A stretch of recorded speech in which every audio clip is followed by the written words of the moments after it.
Hello, my glorious friends. I am your friend Kevin, and welcome to your Divine Daily Blast. Let's get right to things. Here we go.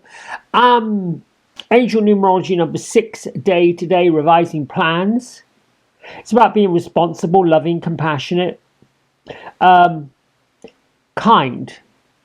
It's also a nod to stop fretting about material things. Instead, refocus thinking on your positive desires, a spiritual message to lift up your vibration higher.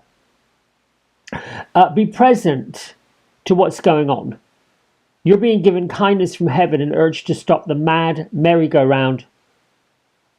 Become the master of your own plan. Become the master of your own destiny. Become the master of your own what's going next. Now, it does work with the Seven of Swords, which can be a really difficult card. Seven of Swords talks about choices. There are 7 chakras. And if you think about the chakra chart that goes through your body, the different colors, see if you can't focus on one of the colors, and maybe it will lead you to discovering, oh, I should pay attention to this area of my life. Now, a number 6 day also works with the ego card, also known as the devil card, depending on what deck you're using. So there may be a little bit of mad mischief going on with this number 6 angel numerology day. The moon has moved into Sagittarius. So for part of the day, it still lingers in introspective Scorpio and then moves into Sagittarius later on. It's a really good time to look within yourself, check in with yourself to make sure you're not holding a grudge against anyone, and just remind yourself that really life is too short to have these crazy squabbles. My isms today: I am intentional and clear. I am manifesting my desires with ease and joy. This comes from our friend of the channel, Joanna Pantases. I am focused, patient, and kind. I'm on my path and say yes to my destiny right now. That is number 6 day. What's your destiny? Where are you headed? What are you about? Who's in your corner? That kind of energy. Love angels today say, we can fly into your life when you need help. Help finding love for yourself. And allow us to help you see yourself clearly as a true beloved child of the divine. Your affirmation is, I release self-judgment and embrace self-love. I find beauty in every aspect of my being. Even if it were a small exercise, 3 things, very quickly, rapid fire, that you find beautiful about yourself. Mine would be the way I communicate, my eyes, and just my soul. That's it. Done. Easy. But we don't often remind ourselves of how beautiful we really are. Each and every individual. We certainly don't tell other people how beautiful they are. That has muddied the water in social connections. To say to somebody you're really beautiful and you don't know them, never met them, might be welcomed. To say it to somebody that you already know, you're already connected with, if they do not want to receive that compliment, could be a little awkward. We've got Archangel Ariel, has been with us all week. Enhance your sacred calling. Thank you, Ariel, for guiding my sacred mission to heal and be healed. It's all about healing. Healing is down the hallway of forgiveness. Starts with forgiving yourself. Mother Mary, miraculous encounter, divine experiences. Do not be afraid of being powerful. Louise Hay today said, I love who I am, and I reward myself with thoughts of praise. That's an interesting construct. When have you ever praised yourself? When have you ever really looked in the mirror and looked in your eyes and said, I'm proud of you. I'm proud of what you've accomplished. I'm proud of what you're doing. I'm proud of the hurdles that you have overcome. They do say, there is a quote, pride comes before a fall. I don't know if I really truly believe in all of that, unless somebody is full of themselves. And then I say, Well, why not?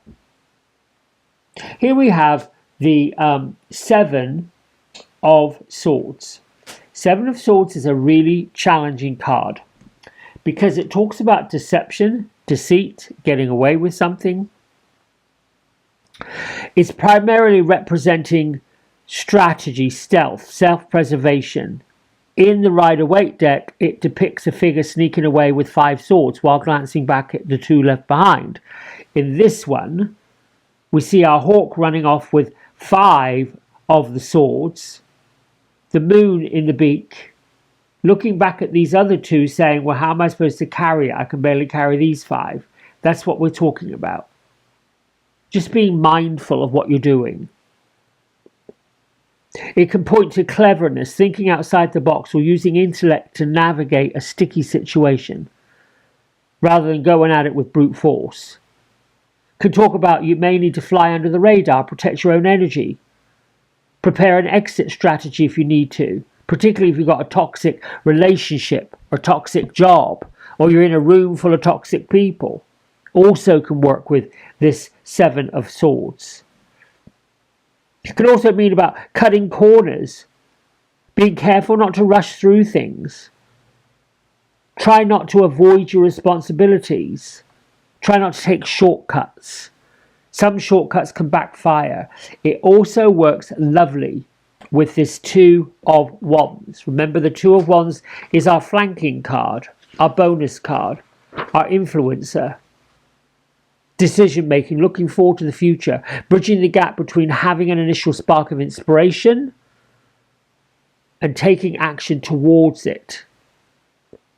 Step out of your comfort zone, but at the same time, be careful of who's in your arena. You can step out of your comfort zone. Is it going to lead to something adventurous, beautiful, wonderful?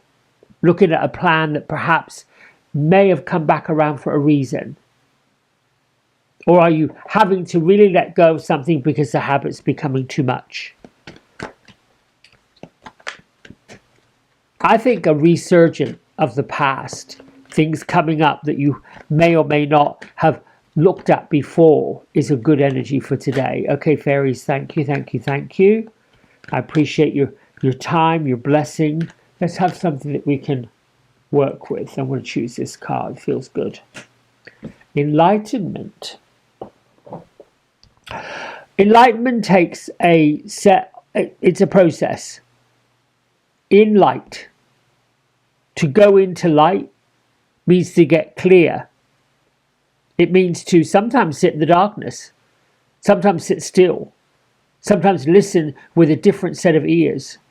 Closing your eyes lets you see through your third eye, your mind's eye, your intellect, your intuition, all connected to enlightenment. We follow enlightenment when we look at joy. We follow enlightenment when we feel good about things that are occurring or happening, when we're around like-minded people. Enlightenment is all about meditation, experiencing a glimpse of enlightenment, the realization that you're connected to all that is. That's a manifestation of awakening. Being connected to all that is, all that's in the universe. The soil that you're standing on. Being connected to all the dirt around your home or the dirt around your city. The water. Being connected to the weather patterns, being connected to the communication of people. It's a higher spiritual state that can be achieved while doing the practice of meditation.